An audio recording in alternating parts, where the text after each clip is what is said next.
Good evening. आज हम बात करेंगे रोटेशन की। रोटेशन होता क्या है? रोटेशन हमने लीनियर मोशन पढ़ा है, अब हम बात करेंगे रोटेशन की।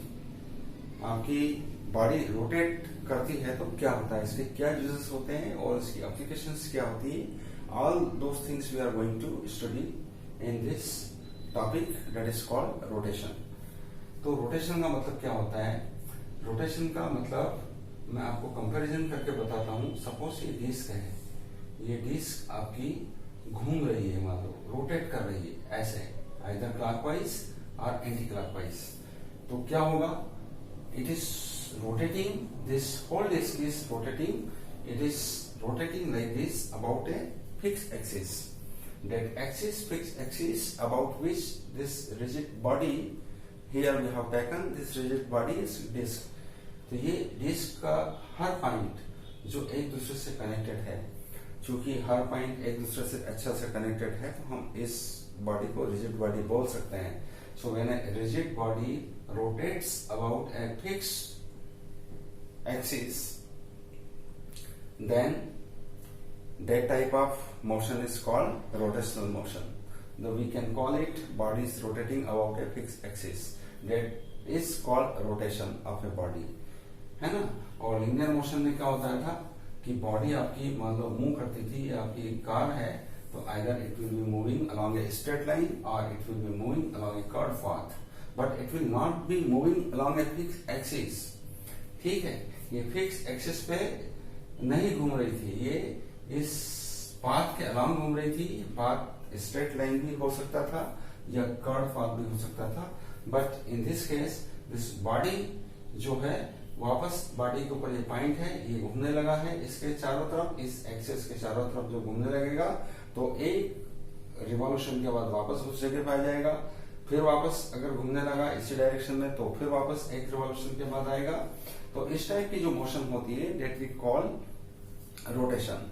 रोटेशन में दो चीजें जरूरी होती है, आपकी बॉडी रिजिड होना चाहिए। First thing, if your body is making rotation then body must be a rigid body. So disc को हम रिजिड बॉडी इसलिए मान सकते हैं कि डिस्क के हर पॉइंट आपस में दे आर वेल इंटरकनेक्टेड। और सेकंड चीज, there has to be some axis of rotation, कि जिसके अबाउट डिस्क घूम रही है ना, एक्सिस ऑफ रोटेशन होना चाहिए। अब देखिए इस डिस्क में क्या होगा, इननंबरेबल पॉइंट्स होंगे, बहुत सारे पॉइंट्स होंगे। Infinite number of points can be there in this disc which are all interconnected to each other. So when this disc is rotating, it means each and every point is also rotating about this fixed axis.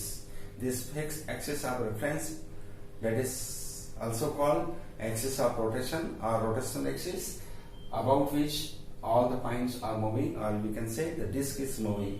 तो ये जो होता है इसमें एक चीज आप ध्यान रखिएगा कि हर पॉइंट का angular displacement. Now we come to a new term, angular displacement. What will be the angular displacement? ये मान लो आपका कोई लाइन है, मैंने इसको जीरो एंगुलर पोजीशन लाइन मान ली, जीरो एंगुलर पोजीशन लाइन मान दिया है और एक रेफरेंस लाइन ड्रॉ कर दिया है। ये मेरी रेफरेंस लाइन डिस्क पे है, ये डिस्क पे मैंने रेफरेंस लाइन ड्रॉ कर दिया है। This is reference line on the disk I have plotted. If I give this disk a turn, if it rotates, what will happen? The position of this reference line will be shifted to this, है ना। ये reference line की position यहाँ से, पहले इसका angle मान लो theta था, इस जीरो एंगुलर पोजीशन लाइन से इस रेफरेंस लाइन का एंगल थीटा था। बाद में इसको टर्न लिया और कुछ समय के बाद देखा तो मान लो ये इसकी पोजीशन ये हो गई, तो नया पोजीशन हो गया ये थीटा 1। तो डिस्क कितना डिग्री घूम लिया? Theta 1 minus theta. What is the angular displacement of this disc और दिस रेफरेंस लाइन, है ना। मैंने डिस्क बोला रेफरेंस क्योंकि हर पॉइंट का हर जगह आपका डिस्प्लेसमेंट सेम होगा। अगर ये डिस्क मान लो 30 डिग्री से घूमी है तो उसका हर पॉइंट 30 डिग्री से घूमेगा। तो रेफरेंस लाइन मान लो पहले थीटा पे थी, जीरो एंगुलर पोजीशन लाइन से, अब इसको टर्न किया मैंने, एंटी क्लॉकवाइज घुमाया डिस्क को, तो रेफरेंस लाइन आ गई है थीटा 1 पे। तो what will be the angular displacement, ये जो डिस्प्लेसमेंट होता है मैं इसको बोलूंगा angular displacement. Angular displacement, this is called your angular displacement. और ये एंगुलर डिस्प्लेसमेंट अगर मुझे मिल जाए और टाइम की वैल्यू मालूम हो तो मैं एंगुलर वेलोसिटी निकाल सकता हूं। I can calculate the angular velocity in the similar manner as I had done in the calculation of velocity, as I have done while defining the velocity. How did I define velocity? Velocity is displacement upon time. So here displacement, which displacement? Because your body is rotating, so I will be taking angular displacement. Angular displacement is what? You draw a reference line on the disc which is rotating, then observe its position after some time. Your new position will have different angular value. The angular displacement will be different. Say this reference line has shifted from theta to theta 1. So final position is your theta 1. Initial position was theta. So that is your angular displacement. And if you divide this by time, then it will give you angular velocity. Angular velocity can be defined as the angular displacement upon time. And this is of course your average angular velocity. If we talk about instantaneous velocity, then what it will be? ये इसको हम ऐसा define कर सकते हैं, है ना? ये T2 से T1 ले लीजिए, इसको बेटर वे में you write it this. So instantaneous omega कितना होगा? Omega instantaneous will be equal to, इसको आप d थीटा अपॉन dt कर दीजिए, because I have to make it very small. This limit t will be brought towards zero. So when we bring something towards zero, then time tends to zero, then it becomes d theta, and it becomes dt. So instantaneous omega, that is angular velocity, instantaneous velocity can be defined as d theta upon dt. Now direction, obviously it will have direction. Your angular velocity will have direction. Your displacement will also have direction, है ना? Your displacement can be positive, your displacement can be negative. So you have to assume, you have to use some sign conventions. If your body is, as far as my sign conventions are concerned, if my body is rotating like this, if it is making anti-clockwise rotation, then for anti-clockwise rotation I take positive value. For clockwise rotation, I will take negative value. So you can remember it. Clockwise rotation के लिए आप plus value लीजिए, anti clockwise rotation के लिए आप negative value लीजिए। यदि आपकी डिस्क एंटी क्लॉकवाइज मूव कर रही है तो डिस्प्लेसमेंट आपका पॉजिटिव होगा। एंटी क्लॉकवाइज रोटेशन के लिए क्लॉकवाइज रोटेशन के लिए आप नेगेटिव ले लीजिए, एंटी क्लॉकवाइज के लिए पॉजिटिव ले लीजिए। सी ये डिस्क आपकी एंटी क्लॉकवाइज डायरेक्शन में घूम रही है। If it is moving, it is rotating in the anti-clockwise direction, then displacement will be positive. आपका ये एक्सिस ऑफ रोटेशन है, ये जीरो एंगुलर पोजीशन लाइन है, ये मान लो आपका रेफरेंस लाइन है, ये रेफरेंस लाइन आपका, ये रेफरेंस लाइन यहाँ पर शिफ्ट हो गया है, तो ये जो एंगल होगा that is theta 1 minus theta 2, theta 1 minus theta, whatever it be the angle, it will be, if it is moving in the anti-clockwise direction, I will take it as positive. So ये displacement positive होगा। अगर displacement positive होगा तो angular velocity भी आपकी उससे आप निकाल सकते हैं, it will be positive. Direction of the velocity, angular velocity जो मैंने बताया है, your displacement direction कैसे होगा? इसका displacement जो होगा, ये displacement upon time will give you omega. Omega is nothing but your angular velocity. Angular velocity की अब direction देखते हैं, ये कैसी होगी? Angular velocity की direction देखने के लिए आपको right hand rule यूज करना पड़ेगा।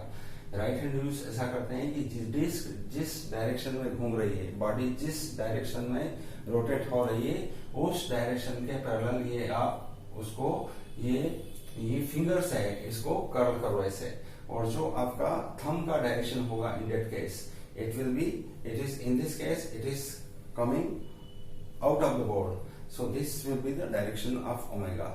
द एंगुलर वेलोसिटी की डायरेक्शन आपकी ये होगी, ठीक है। Similarly if your disc is moving in the anti clockwise direction, तो क्या होगा अगर एंटी क्लॉकवाइज डायरेक्शन होगा तो ये आपका इस तरह लीजिए, you have to use the right hand rule. So इसको ऐसे करिए और देखिए ये आपका अंगूठा it is going inside the board, so direction of omega will be inside the board. In the previous case it was outside the board. So here we have made everything clear about rotation. In rotation में क्या होता है, if its body is rotating there has to be one axis of reference. That one axis of reference has to be a fixed one about which your rigid body will be rotating, and every point on the rigid body will be having the same angular velocity. Why same angular velocity? Because they will be drifted or they will be shifted by the same amount of theta. ठीक है ना, आपका इसका मतलब ये है कि ये डिस्क है, आपके बहुत सारे पार्टिकल्स हैं, तो ये पार्टिकल P अगर एक टर्न पे ये यहाँ से यहाँ जाता है तो ये वाला भी पॉइंट जो है इतने टर्न में ये भी उतना ही रोटेट करेगा जितना कि ये पॉइंट करेगा। हर पॉइंट ये पॉइंट P यहाँ से यहाँ आया तो जितना ही एंगल थीटा से रोटेट हुआ उतना ही ये पॉइंट भी रोटेट करेगा उसी डायरेक्शन में। So all these points will have the same angular velocity. Why? Because they have the same displacements. Displacement will be the same for each and every point. Angular displacement will be the same for every point. The time is the same for each and every point. So angular velocity for each and every point on this disk will be the same. So far I have not talked about your linear velocity. Linear velocity that will be the tangential to this. So that I am coming to that also.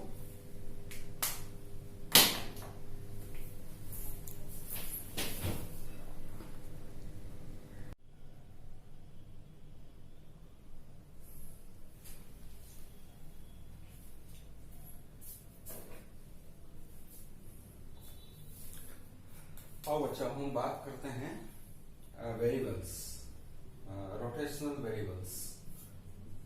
Now we talk about rotational variables। जैसे आपने देखा होगा linear motion में हम पढ़ते हैं, आपका आता है s final velocity, initial velocity, s is called displacement or distance, v is called initial velocity, v is called final velocity, u is called initial velocity। इसी टाइप से हम रोटेशनल मोशन जब होती है, जब रोटेशन बॉडी रोटेट करती है तो उसके वेरिएबल्स क्या होते हैं उनके बारे में बात करते हैं। One by one we will make comparisons also later on. But इस तरह के जो लीनियर मोशन के जो वेरिएबल्स है, इसी टाइप के लीनियर मोशन में आपका एक वेरिएबल और आता है, that is we call it acceleration. Acceleration को ऐसे लिखते हैं, here we will be writing it as alpha. ठीक है, यहाँ पर आपका वेरिएबल, आपका वेलोसिटी का वेरिएबल होता है ओमेगा होता है, यहाँ पर v होता है। लीनियर मोशन में हम v बोलते हैं और रोटेशनल मोशन में हम ओमेगा बोलते हैं। ठीक है, इसी टाइप से एक्सेलरेशन हो गया, ओमेगा हो गया, और यहाँ पर हम डिस्टेंस बोलते हैं, और यहाँ पर हम θ2 माइनस θ1 एंगुलर डिस्प्लेसमेंट बोलते हैं। θ1 माइनस θ2 या इसको डेल्टा थीटा से रिप्रेजेंट करते हैं। टाइम तो दोनों में सेम रहता है, t remains same in both the cases. This is your linear variables and this is your rotational variables.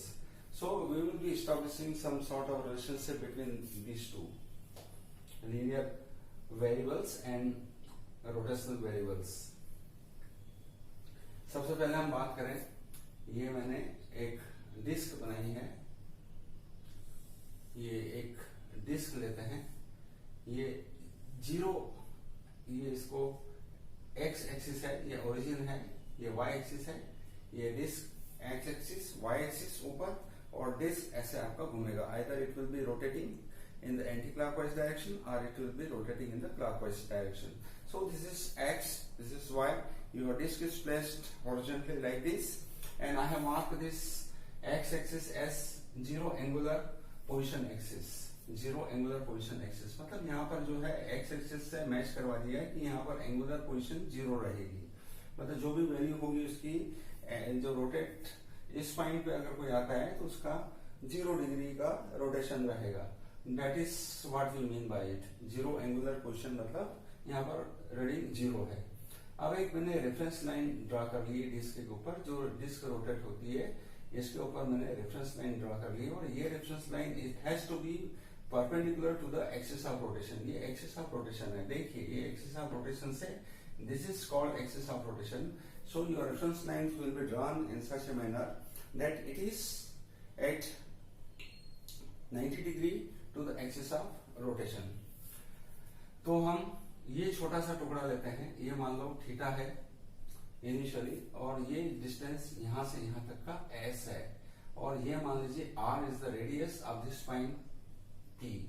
इसको पॉइंट पी ले लीजिए, this is the radius of point P. तो मैं इस छोटे से टुकड़े को बाहर कर लेता हूं। सो ये मैंने छोटे से टुकड़े को बाहर किया, ये आपका एंगल हो गया, ये आपका एस हो गया, ये आपका आर हो गया radius. So I know that S is equal to R theta. That is this curved distance, this curved path, yeah, arc you can call it. Arc S is equal to R into theta. That I know. So what I can do? This theta is your angular displacement. ये जितना भी displacement होता है angle का होता है, ठीक है। तो इसमें हम बात करते हैं S is equal to R theta. So theta is equal to S upon R. We can write it also like this, और हम इसी इक्वेशन को लेते हैं। अगर s is equal to R theta लिया है और इसको डिफरेंशिएट किया ds upon dt with respect to t and keeping r constant, because r will be constant here. I have taken this point, so wherever it moves it is moving in a circle with this constant radius, so radius will not be changing, so I am keeping r constant here, so I can write it like this, d theta upon dt. And what is d theta upon dt? ds upon dt is equal to r into, this is omega, and ds upon dt can be replaced by v is equal to r into omega. So I can write it v is equal to omega r. That is my one relationship I have established between linear velocity, ये linear velocity है, ये आपकी angular velocity है, ये आपका radius है। अब एक चीज देखिए इधर कि angular velocity constant रहता है। Angular velocity of all the points will remain constant. For this point also it will remain constant. For this point also it will remain constant. So v will be directly proportional to r. Okay, v will be directly proportional to r. So where v will be, ये है, ये आपका linear velocity इधर आएगा, ये v will be like this. So what is the linear velocity of this point p? P will be tangential to this curve, to this point. It will be tangential to this point. So v will be depending on r. So remember this thing.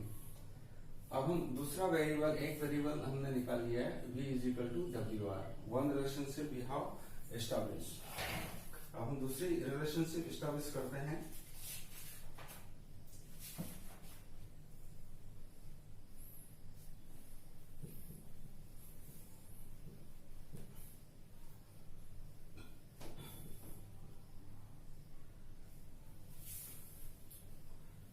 Angular displacement, मान लो ये reference line है are, ये आपका reference line है, reference line.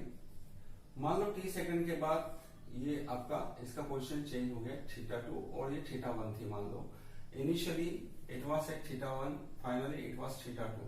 So what is the angular displacement in this case? Angular displacement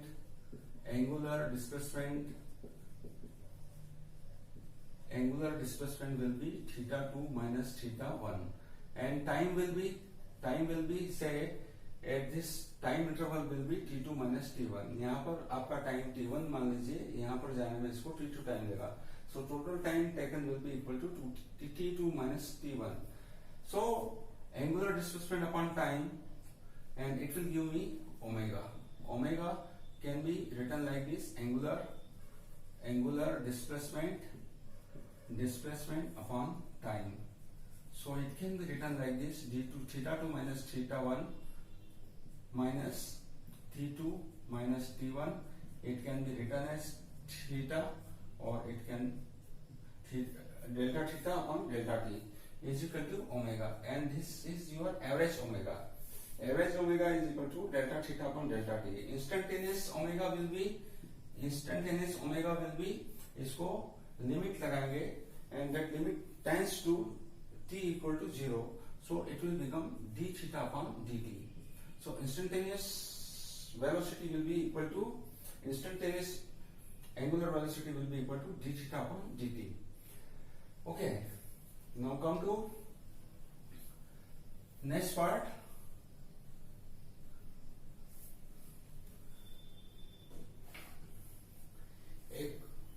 एक question लेते हैं. हम लोगों ने अभी तक एज्यूम कर रखा है कि आपकी डिस्क अगर क्लॉकवाइज रोटेशन देती है ना, ये आपका एंटी क्लॉकवाइज रोटेशन है. For anti clockwise rotation, anti clockwise हमारा साइन कन्वेंशन होता है प्लस, और क्लॉकवाइज रोटेशन अगर डिस्क करती है तो नेगेटिव. मान लो ये एंटी क्लॉकवाइज रोटेशन है तो इसका साइन कन्वेंशन में प्लस दूंगा. डिस्प्लेसमेंट जो भी होगा आपका प्लस या माइनस पे रिप्रेजेंट कर सकते हैं, because displacement will be having either positive sign or negative sign, because either your disk will be moving clockwise और anti clockwise. So remember this two things, है ना. We don't have to use vectors here because there are only two directions, either it will be clockwise or it will be anti-clockwise. As was the similar case in your linear motion. अगर straight line motion होती है आपकी, इस तरह की motion होती थी आपकी, तो क्या करते थे, आइदर ये आपके नंबर लाइन से अगर ये 0 है तो आइदर इस डायरेक्शन में आपकी व्हीकल मूव हो रही थी तो मैं प्लस साइन यूज करता था, और इस डायरेक्शन में अगर मूव होती थी तो माइनस साइन यूज करता था. एक तरफ एक्स एक्सिस की एक तरफ अगर जाती थी, टुवर्ड्स एक्स जाती थी तो प्लस साइन यूज करता था, इधर minus. Similarly it will B plus or minus will be used here in this case, because motion either will rotation will either be in the clockwise or anti-clockwise direction. एक question लेते हैं कि some values are given for position of a point. Initial and final values are given. So these values are given -3 radian and +5 radian. B -3 radian,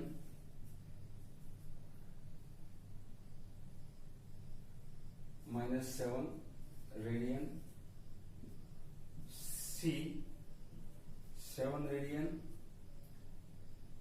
और -3 radian.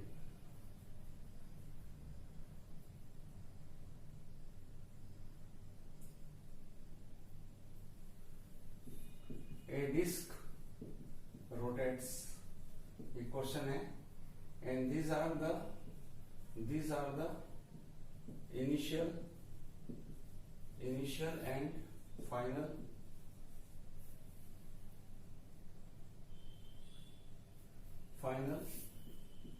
values of angular positions,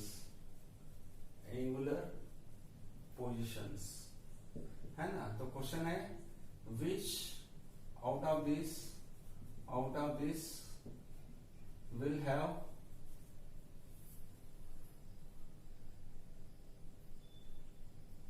negative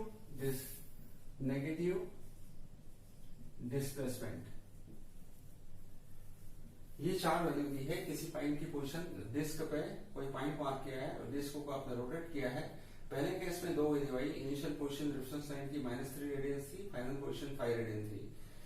second case में -3 radian was the initial position और उसकी final position थी -7 radian, ठीक है.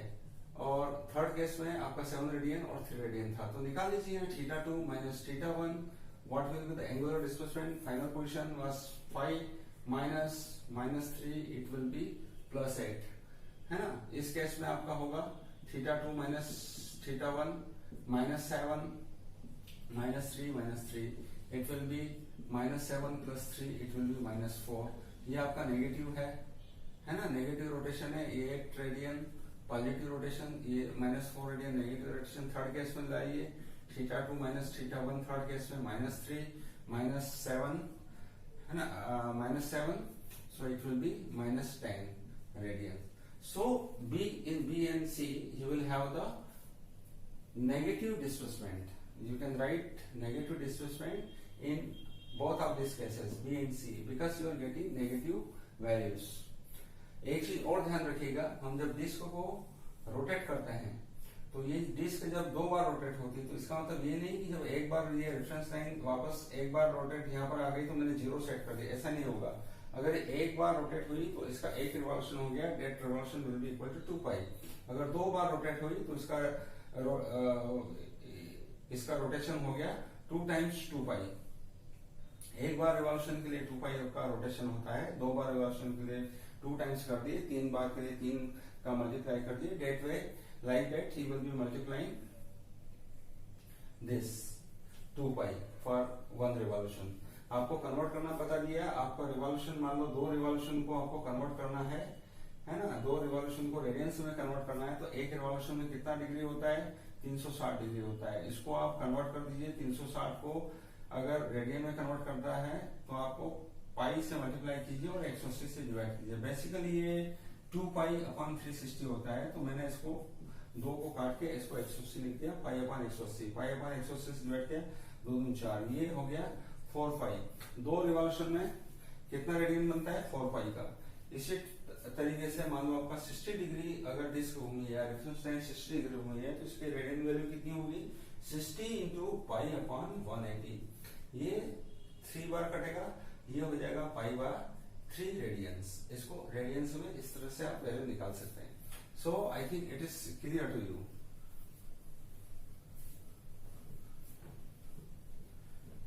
So remember here the values in this rotation, जो भी variables होते हैं उसमें थीटा की वैल्यू आपको रेडियंस में लिखी जाना है, तो रेडियंस में आपको कन्वर्ट करते आना चाहिए। अब हम बात करें एंगुलर वेलोसिटी की बात कर ली हमने, अब एंगुलर एक्सेलरेशन की बात करते हैं। Angular acceleration, what is angular acceleration? आपका लीनियर अपन एक्सेलरेशन सिंपल तरीके से जो लॉ ऑफ मोशन पढ़ा था वो क्या होता है, rate of change of velocity with respect to time is called acceleration. तो एंगुलर वेलोसिटी क्या होगा, rate of change of angular velocity with respect to time is called angular acceleration. तो मान लीजिए कोई डिस्क थी, उसको रोटेट किया, उसकी इनिशियल किसी पॉइंट की इनिशियल वेलोसिटी आपकी ओमेगा 1 थी, फाइनल वेलोसिटी उसकी ओमेगा 2 थी। तो ये आपका वेलोसिटी में चेंज कितना हो गया, ओमेगा 2 माइनस ओमेगा 1, और ये कितने टाइम में हुआ, t2 माइनस t1। तो इसको आप लिख सकते हैं omega upon omega, delta omega upon delta T. तो ये हो गया आपका एक्सेलरेशन, और ये एंगुलर एक्सेलरेशन को हम अल्फा से लिखते हैं। Angular acceleration is written here as alpha. और इंस्टेंटेनियस अगर लिखना है, ये आपका एवरेज एक्सेलरेशन है, इंस्टेंटेनियस लिखना है तो it will become D omega upon dt, because t will tend to 0 है ना, तो ये आपका dt हो जाएगा, छोटा हो जाएगा, तो it will be D omega upon dt। So alpha instantaneous will be D omega upon dt, और alpha average will be equal to delta omega upon delta t। So that was the next.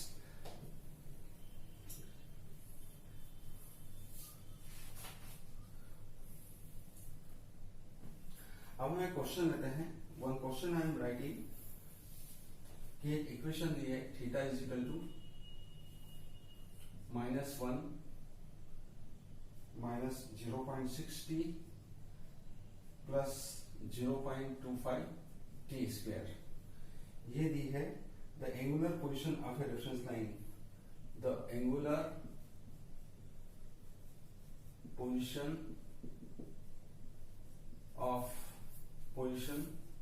of a reference line is given by theta, और वो कैसे दिया है, theta is equal to -1 minus 0.6t plus 0.25 T square. ये Resnick Halliday का क्वेश्चन है। It will give you, it will make clear many things to you, so that's why I have chosen this question. ये बोलता है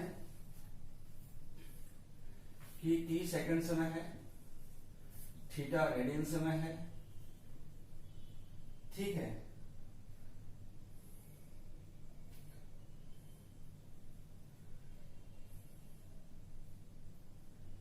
तो ये बोलता है पहली चीज, ग्राफ द एंगुलर पोजिशंस। ये इतना इंपॉर्टेंट नहीं है, positions of disk versus time between t is equal to -3 second to 5.4 second.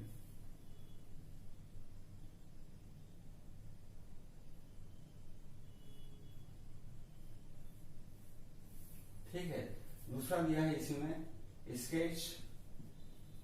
sketch the disk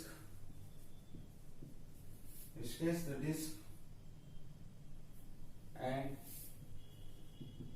its reference line at t is equal to 4, t is equal to -2, 0 and 4 seconds. And when the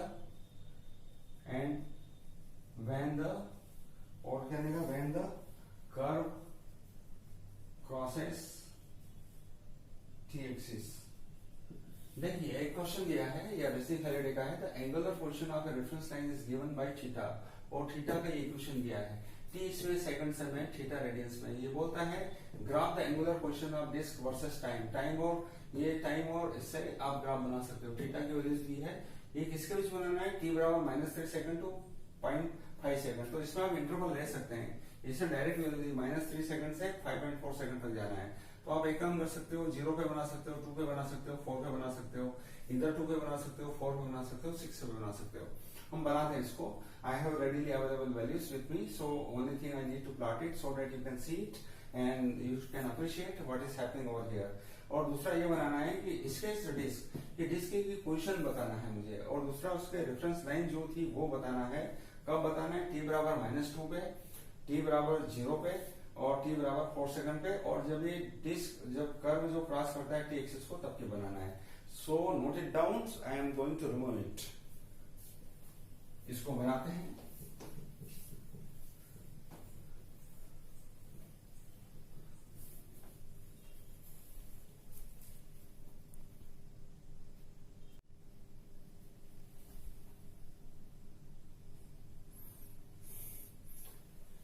देखिए अब मैं इसकी values put करता हूँ। ये जो equation दी थी आपकी थीटा और टी के बीच में रिस्पेक्टिव, एक बार मैंने ये पैरामीटर्स लिए हुए कि 0, -2, -3 लूंगा, और इधर 0, 2, 4, 6 पे लूंगा। t इज इक्वल टू मैंने -3 लिया, तो q इज ये थीटा इज इक्वल टू 3.05 आया है। कैसे, t के वैल्यू यहाँ रखा, देखिए -1 -0.06 into T is equal to -3 plus 0.25 -3 का स्क्वायर, और ये आपको देगा ये value theta is equal to 3.05 plus का।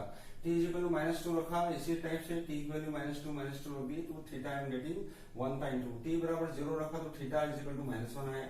टी बराबर इसी इक्वेशन में 2 रखा तो ये थीटा बराबर -1.2 आया। टी बराबर 4 रखा, देखिए -1 -6.6 है ना, इंटू 4 प्लस 0.25 इंटू 4 स्क्वायर, तो थीटा इज इक्वल टू 0.6 आ गया। टी बराबर 6 से ले लिया, मुझे 5.4 तक ही जाना है, बट मैंने 6 का वैल्यू लिया है। 6 का वैल्यू लेने पे थीटा इज इक्वल टू 4.4 आया, और ये टी बराबर 5.4 हो गए, जहां तक मुझे जाना है -3 टू 5.4 तक जाना है, तो थीटा इज इक्वल टू 3.05 आया है। Now I am going to plot this.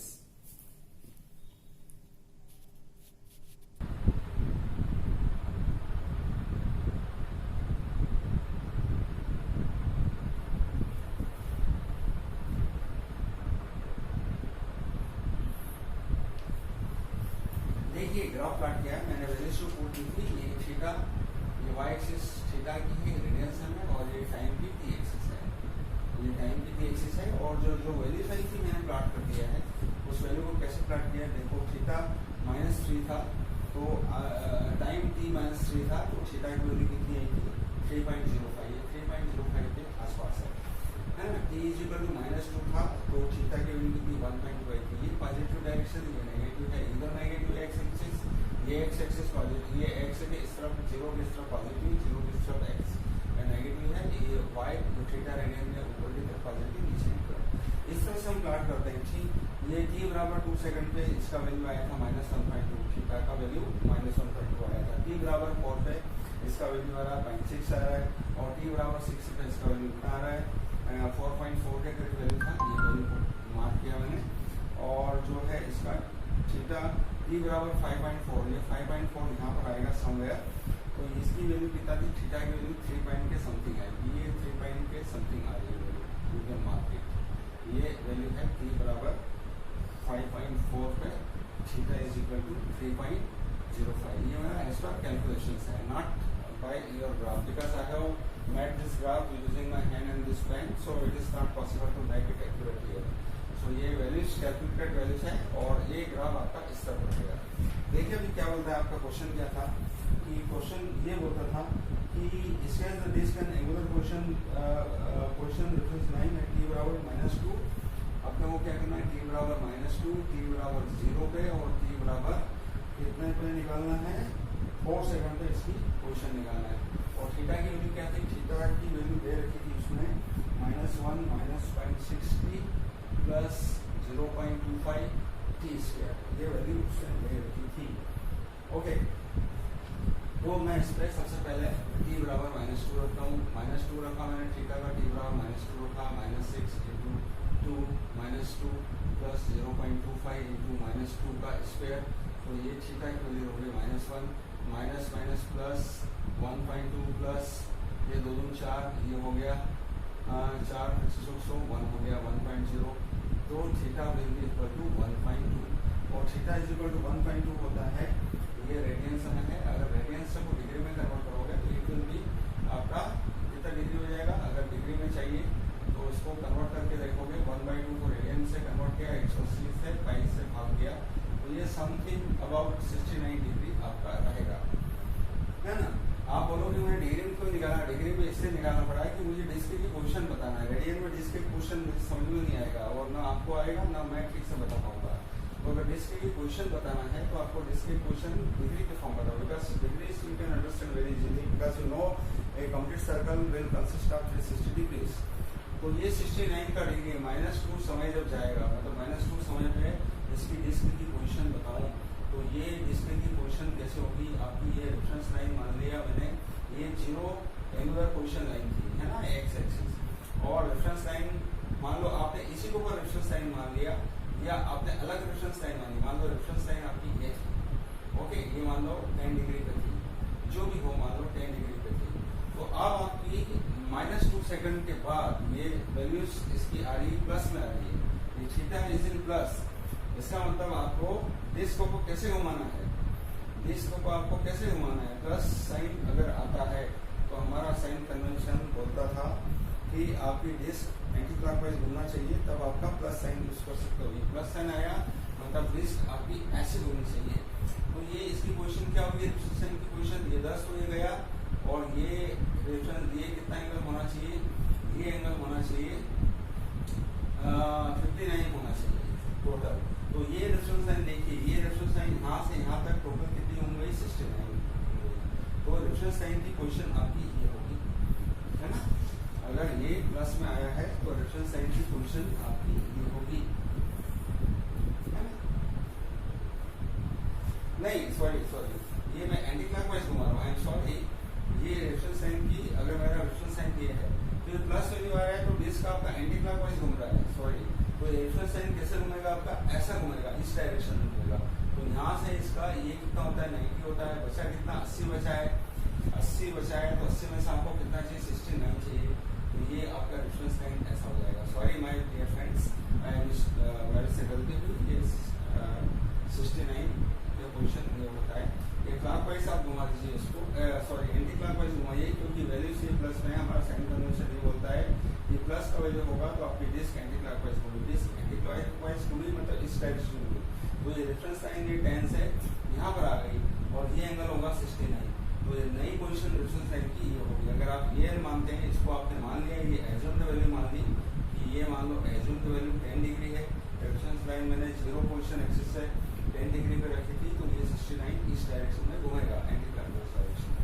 So that way you can detail out for T बराबर 0 पे देखिए, टी बराबर 0 पे थीटा की वैल्यू कितनी है -2 है, थीटा की वैल्यू -1 एग्जिट आता है।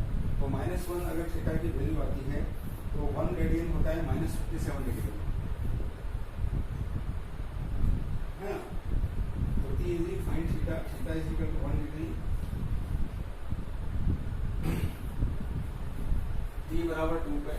टी बराबर 0 पे, टी बराबर 0 पे ये थीटा की कितनी वैल्यू आती है -1, और -1 वैल्यू वही है थीटा की -1 वैल्यू आती है, क्योंकि यही बचेगा, टी 0 हो जाएगा, ये 0 हो जाएगा, तो theta will be equal to -1, और -1 को आप कन्वर्ट करोगे 180/5 से मल्टीप्लाई करोगे तो यह आपका आएगा 59 degree, I think 57 degree, T बराबर इट इज -57 डिग्री, ये -57 डिग्री। अब नेगेटिव आ रहा है, तो टी बराबर 0 पे डिस्क का पोजीशन क्या बनाएगा, डिस्क बना लो, मान लो मेरी आपका डिस्क बनाया, इसी पे डिस्क पे 0 पोजीशन लाइन है, और ये 10 डिग्री पे रेफरेंस लाइन थी पहले before the start of the rotation, ये मान लो 10 डिग्री पे थी। अब ये वैल्यूज इसकी माइनस आ गई, मतलब वैल्यू डिस्क जो है रोटेट हुई क्लॉकवाइज डायरेक्शन में, तो रेफरेंस लाइन 10 तो इधर का गया, इधर के डायरेक्शन में, इधर कितना घूम जाएगा, ये घूम जाएगा 49 और 47 और घूम जाएगा, मतलब टोटल ये फाइनल पोजीशन रेफरेंस लाइन की यहाँ पर आ जाएगी।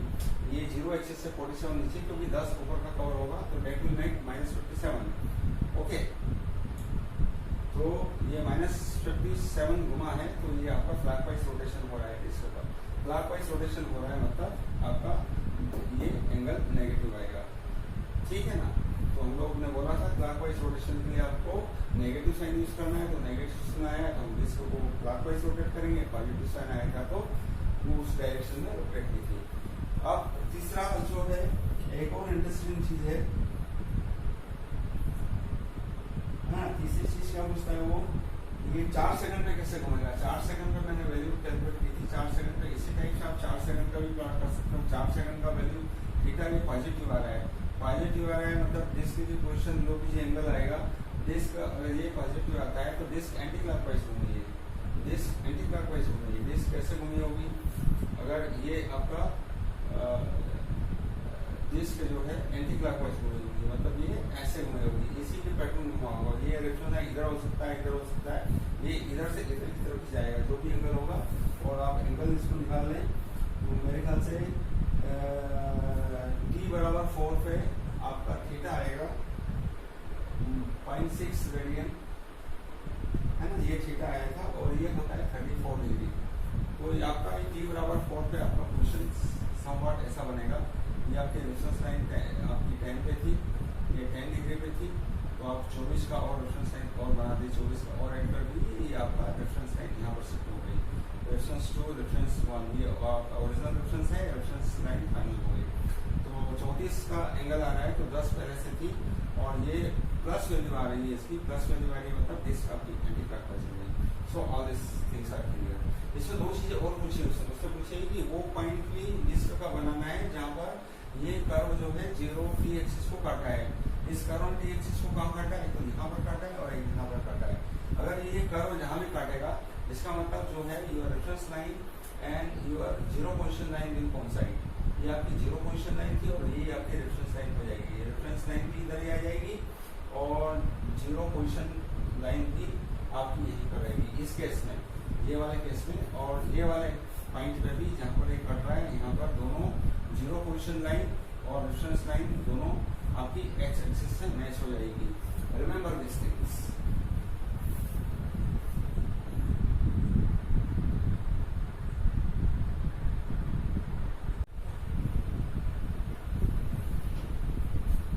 Okay, we come to the next question here in this very same problem. At what time t minimum does theta t reach the minimum value? है ना, मिनिमम वैल्यू। और ये equation आपकी theta की दी थी, तो क्या है minimum value, it is talking about minimum value of time t, है ना। तो हम क्या कर सकते हैं कि हम इसको मिनिमा के लिए d थीटा बाई dt कर सकते हैं। इसको डिफरेंशिएट कर दो t के रिस्पेक्ट में, इसको डिफरेंशिएट किया तो ये 0 हो गया है -6.6 और ये हो गया 0.25 इंटू 2 इंटू t, ये हो गया। और इसको पुट इट इक्वल टू 0, तो -6 प्लस 50 5 इंटू t, है ना, ये हो गया 0.6 अपॉन 0.5 इक्वल टू t, ये हो गया 5 से कम 5 और 5 10, t is equal to 1.2 second. तो 1.2 सेकंड पे जो है at what time T minimum 10 theta to reach the minimum value. आपने जो ग्राफ मैंने बनाया था वो ग्राफ ऐसा आया था, ऐसा समवेयर था। तो उसी ग्राफ से मैं लोकेशन एक्जेक्टली फाइंड आउट नहीं कर सकता हूँ। तो ये एग्जैक्ट तरीका है कि ये ग्राफ सबसे न्यू वैल्यू कहाँ पर आई होगी। ये ग्राफ का सबसे जो लोएस्ट पॉइंट था वो ये t के रिस्पेक्ट में था, ये t is equal to 1.2 second पे आया होगा। उस ग्राफ में आप वेरीफाई कर सकते हो कि ये t is equal to 1.2 second. थोड़ा बड़ा कर दूं आपको दिखेगा। ये ग्राफ ऐसा था, ये ग्राफ आपका ऐसा आ रहा था, तो ये आपका t था। ये मिनिमम पॉइंट यहाँ पर मुझे लग रहा है, तो ये पॉइंट जो है 1.2 सेकंड के बाद आया होगा ये पॉइंट। तो ये आपका प्रॉब्लम पूछ रहा है कि eight what time t minimum does theta t is the minimum value, so that we can find by applying the minimum maximum condition। minimum की कंडीशन लगा दीजिए, इसको डिफरेंशिएट कीजिए t के रिस्पेक्ट में and put d theta upon dt equal to 0, you will get the value of t। ठीक है।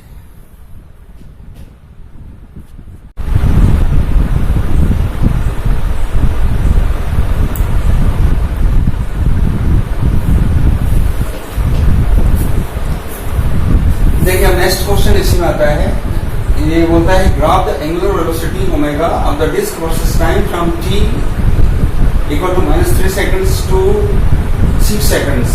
और दूसरा इसी का पार्ट है, also indicate the direction of the disc and sign of omega at t is equal to -2 seconds 4 second t minimum. तो देखिए सबसे पहले क्या पूछा है, इसका ग्राफ प्लॉट करना है इसका ओमेगा का। तो we know that omega is equal to what, d theta upon dt is your omega. If you differentiate this theta with respect to t, you will get omega.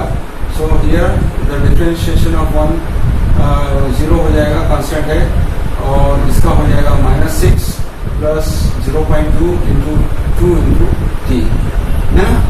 तो omega की equation क्या हो जाएगी, -0.6 plus 0.5 t। और ये देखिए omega की equation एक लीनियर इक्वेशन है, तो इसका जो भी वैल्यू होगा इसमें आप वैल्यू ये t is equal to -3 second put करेंगे तो ओमेगा की वैल्यू कितनी आएगी, -0.6 plus 0.5 into -3, it will be equal to -6 plus 15 और ये हो जाएगा माइनस का साइन हो जाएगा, इट विल बी 2.1 -2.1। तो मैंने ये t is equal to -3 second 1 2 3 t is equal to -3 second पे ये t एक्सिस है और ये आपका ओमेगा है, ये आपका ओमेगा है। 3 सेकंड पे माइनस की वैल्यू प्लॉट कर दी है, 2.1 के करीब आई माइनस। और इसी टाइप से मैं लास्ट वैल्यू और पुट कर देता हूँ, t इज इक्वल टू 6 पे करता हूँ, omega at 6 will be equal to -0.6 plus 0.5 into 6, so it will be 0.6 plus ये हो गया 2.4। तो ये 2.4 के करीब होगी, ये 2.1 to 2.4, and it will be straight line because the equation is linear equation, only t is here, so it will be straight line. ये पूरा स्ट्रेट लाइन है, it will be straight line. तो अब देखिए इसको स्ट्रेट लाइन है, straight line होने से अब हम इसका आंसर देते हैं। ये तो ग्राफ प्लॉट हो गया, so indicate the direction of the disc and sign of omega t is equal to -2। t is equal to -2 पे देखिए ये 1 है, ये 2 है, t इज इक्वल टू -2 पे ये ग्राफ नीचे की तरफ है, नीचे की तरफ है मतलब नेगेटिव ग्राफ है, नेगेटिव इसकी वैल्यू नेगेटिव है, इसकी वैल्यू नेगेटिव है, मतलब आपकी जो है डिस्क जो है नेगेटिव वैल्यू है, इसका मतलब क्या हुआ, डिस्क आपका क्लॉकवाइज घुमा है, ठीक है। The rotation here was clockwise and t is equal to -2, t is equal to -2 rotation clockwise था, है ना। इसके बाद हम आते हैं किसके रोटेशन देखने हैं, 4 सेकंड पे देखिए, 4 सेकंड पे रोटेशन ये प्लस हो गया है, ये इसका रोटेशन एंटी क्लॉकवाइज हुआ है, t इज इक्वल टू 4 पे एंटी क्लॉकवाइज रोटेशन, क्यों, क्योंकि आपकी वैल्यू पॉजिटिव है, पॉजिटिव अगर वैल्यू आती है तो आपका रोटेशन डिस्क का एंटी क्लॉकवाइज होता है। तो यहाँ पर ये डिस्क एंटी क्लॉकवाइज घूमने लगी, यहाँ पर जो घूम रही थी क्लॉकवाइज घूम रही थी। इसका मतलब ये है कि जब क्लॉकवाइज से एंटी क्लॉकवाइज आया है, जब क्लॉकवाइज घूम रही थी डिस्क, ऐसे घूम रही थी क्लॉकवाइज और एंटी क्लॉकवाइज घूमने लगी, इसका मतलब डिस्क कहीं रुकी होगी, है ना। तो डिस्क कहीं रुकी होगी, देन इट चेंज इस डायरेक्शन। तो एक चीज और बता दें, इसका मतलब ये निकलता है कि इन दोनों बीच में कहीं भी पर भी t इज इक्वल टू -2 और 4 सेकंड के बीच में कहीं ऐसा एक पॉइंट है जहाँ पर डिस्क रुकी होगी और डायरेक्शन फिर चेंज हुई होगी। और दूसरा क्या होता है, ये दूसरा होता है t मिनिमम पे बीच की डायरेक्शन होता है, t मिनिमम पे डायरेक्शन, t मिनिमम मेरे ख्याल से 1.2 सेकंड आया था हमारा, टी मिनिमम हमने जो निकाला था वो टी मिनिमम आया था 1.2 second.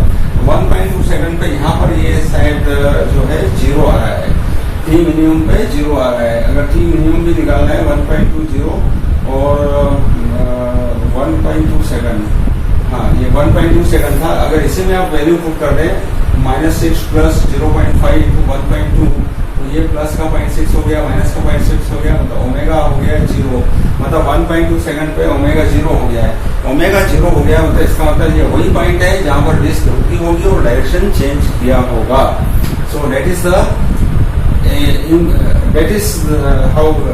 How we can understand this angular rotation, है ना। ये प्रॉब्लम लेना जरूरी था, इससे आपका बहुत सारे डाउट्स क्लियर होंगे कि ये कैसे हुआ। ये ग्राफ बना है, देखिए ये पॉइंट नेगेटिव है, अपनी डिस्क एक अलग डायरेक्शन में नेगेटिव होने के कारण क्लॉकवाइज घूम रही है।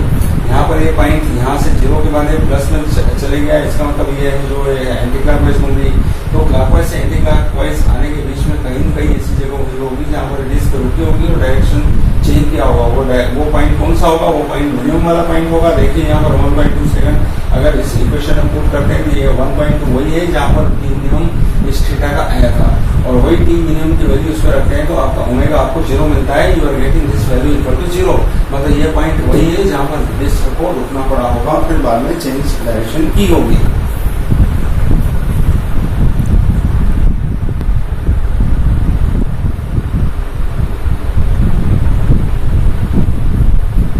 एक क्वेश्चन और लेते हैं, ये क्वेश्चन इसी से रिलेटेड है। Child stop is spun with angular acceleration this alpha is equal to 5t cube minus 4t at t is equal to, these are given, t is equal to alpha is 5 radian per second। और दूसरी चीज दी है reference line has angular portion theta is equal to 2 radian. तो वो बोलता है question is that we derive an expression for omega with respect to t. सो देखिए ओमेगा का equation with respect to t are इसका other way around of telling this thing, how to see the interdependency of omega with respect to time t. Why?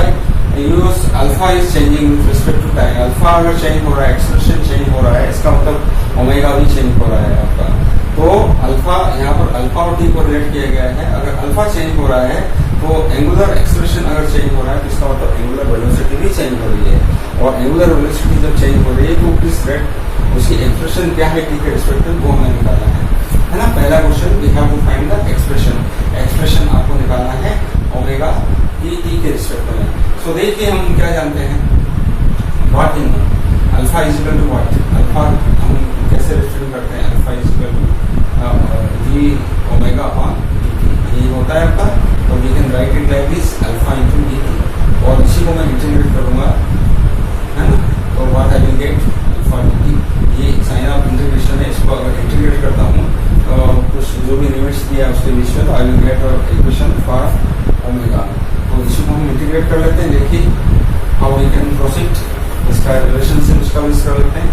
ये t is equal to 0 पे हम जो है आपका ये हो गया आपका 5t क्यूब माइनस 4t, और इसको dt के रिस्पेक्ट में इंटीग्रेट कर देते हैं। इंटीग्रेट करो इसको t के रिस्पेक्ट में, है ना। तो ये हो गया 5, और ये हो गया t4 upon 4 minus 4 t square by 2 plus इसमें कांस्टेंट ऑफ इंटीग्रेशन लगेगा। Constant of integration is your c, और इसकी वैल्यू उसने कुछ एडिशनल चीजें दी थी, उसने आपको एडिशनल चीजें दी थी, वो चीजें दी थी t इक्वल टू 0 ग्राफ है एंगुलर वेलोसिटी 5 रेडियन, है ना।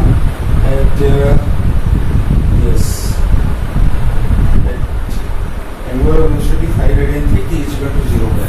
ये t इक्वल टू 0 पे आपकी एंगुलर वेलोसिटी थी 5 रेडियन पर सेकंड। तो इसको t की जगह हम वैल्यू रख देते हैं, t की जगह हम वैल्यू रखते हैं 0, तो ये तो आपका पूरा 0 हो गया, ये 0 हो गया, प्लस c, और ये एंगुलर वेलोसिटी आपकी कितनी थी 5 radian. So constant of integration will be equal to 5। तो इसी को मैं, ये जो इक्वेशन आया मेरा omega, I can write it like this 5/4 t4 minus 2 t square plus 5। ये आपकी ओमेगा की equation money with respect to t. Omega can be related to time by this equation. Omega is equal to 5/4 t4 minus 2t square plus 5. दूसरा question और देता है ये पूछता है कि find generate an expression for angular question theta. Generate an equation for angular question theta, है ना. अब थीटा के बारे में है ना, develop an expression for theta. तो थीटा की एक्सप्रेशन हम कैसे डेवलप कर सकते हैं, हम जानते हैं what is your d theta. ये ओमेगा क्या होता है, omega is equal to d theta upon d t. तो d theta we can write it like this, omega into D T. और इसका इंटीग्रेशन तुमने कर दिया तो आपको ये निकल जाएगा, थीटा निकल जाएगा. तो थीटा हम कैसे निकाल सकते हैं, ये ओमेगा की इक्वेशन है, इसको एक बार फिर से आप इंटीग्रेट कर दीजिए. माइनस 2t स्क्वायर प्लस 5, इसको t के रिस्पेक्ट में इंटीग्रेट कर दीजिए. आपकी इक्वेशन आएगी 5/4 और ये t 5 हो जाएगा, ये 5 नीचे गया, माइनस 2 ये t 2 हो जाएगा, ये 3 नीचे गया और ये हो जाएगा 5t हो जाएगा, है ना. 5 इंटू ये कांस्टेंट है, कांस्टेंट का इंटीग्रेशन वेरिएबल आप लगा दीजिए, मल्टीप्लाई कर दीजिए. It will B this plus constant of integration c1 कर दीजिए. इसको constant of integration c1 because हमने c लिया था वहां पर, तो this time it will B c1. अब ये आपका डी थीटा की वैल्यू उसने दी थी, कितनी दी थी, इसकी वैल्यू उसने इनिशियल वैल्यू t बराबर टाइम t बराबर 0 पे इसकी वैल्यू थी, थीटा की वैल्यू थी 2 रेडियन थी. It was given 2 radian. Yes, t बराबर 2 पे 2 रेडियन. इसको 2 लिख दीजिए. 2 इज इक्वल टू ये 5 से 5 कर दिया, ये तो 0 हो गया, प्लस ये भी 0 हो गया, प्लस ये भी 0 हो गया और c1 भी, ये c1 आपका आएगा. तो c1 will be equal to 2.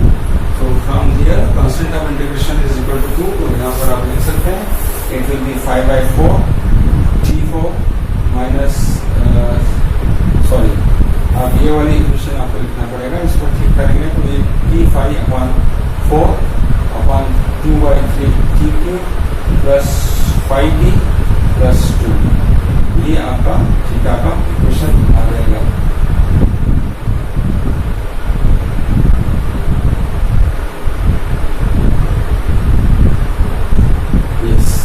तो ये आपका थीटा का इक्वेशन आ गया है. तो ये 2 क्वेश्चन बहुत इंपॉर्टेंट है.